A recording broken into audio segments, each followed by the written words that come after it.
Too often I've seen people talk about the radical left wanting to abolish private property. They just told me up there they don't care about private property, they will destroy it. Abolition of private property. You know, that thing that is essential to the fundamental bulwark of freedom. I love that Antifa just has an absolute respect for people's rights and their private property. And this is true, but it's not being used in the same way of what is traditionally viewed, which leads to, of course, some understandable confusion. So here's how a socialist such as myself defines it. Bear in mind this all works around the parameters of the capitalist system that we live in. Private property is property which is used to accumulate profit. This can include such examples: a road, a limousine, a railroad, a factory, a restaurant, a production studio, a forest, a lake, oh hell, a mountain. So now we must ask, what is personal property? Personal property is, to put it simply, the things you own, including your house, your car, your camera, your TV, your computer, your bed, your oven, and yes, your toothbrush.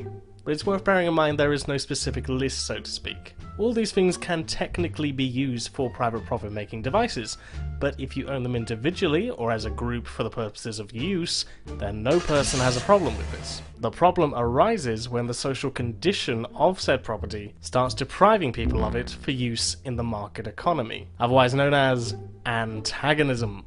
You may ask, but don't they deserve such property, seeing as, you know, they earned it? No! The relations of private property are entrenched in violence and enclosure.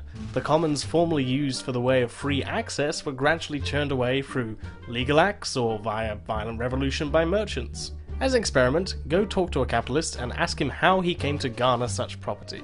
Then ask him how his forebearers came to garner it.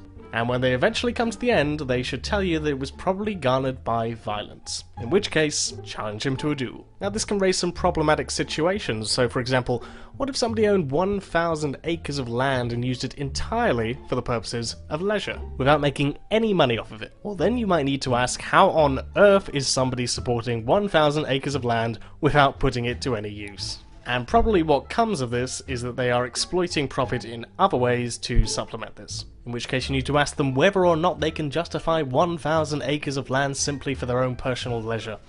Or can it be put to a better measure? Now obviously no individual can constantly own a railway for personal use, which is why there's a third type of property: collective property, whereby it is owned by a group or and for society at large. The end goal of this is our belief that private property should be transferred over to the workers' use so that it can be used collectively for a common good, specifically the means of production, or basically how everything comes to be created in the first place for process in the economy. And in many leftist minds to later be used in conjunction with a revolution of sorts to transfer over into communism.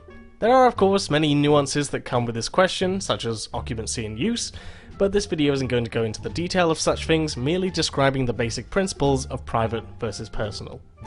If you want to find out more about the nuances, I suggest you go to Reddit or Anarchist FAQ. So in summary, we want their property, we don't want yours. Apart from Sargons. My thanks. Il est un produit merveilleux, expérimenté par la science, et qui pour nous les miséreux fera naître l'indépendance. You know, maybe for the sake of semantics, we should just call it capitalist property and leave it there, because, you know, it makes life so much easier.